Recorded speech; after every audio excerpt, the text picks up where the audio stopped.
মমতা ব্যানার্জি স্বাগতম, মমতা ব্যানার্জি স্বাগতম, মমতা ব্যানার্জি স্বাগতম। আমাদের মধ্যে মমতা ব্যানার্জি আমাদের দেশের নেত্রী, দলের নেত্রী, তিনি আমাদের সমস্ত সেই মমতা ব্যানার্জি আজ আমাদের কাছে উপস্থিত হয়েছে। তিনি নেতাজি সুভাষ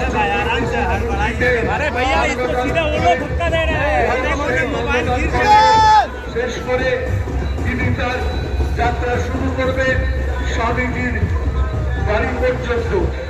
আমরা আজকে এই সুন্দর সুসজ্জিত মিছিলটাকে সারা দেশবাসীর কাছে বুঝিয়ে দিতে চাই যে মমতা ব্যানার্জি আমাদের কত বড় মাপের নেতৃত্বে আজ দেশের মানুষের মনে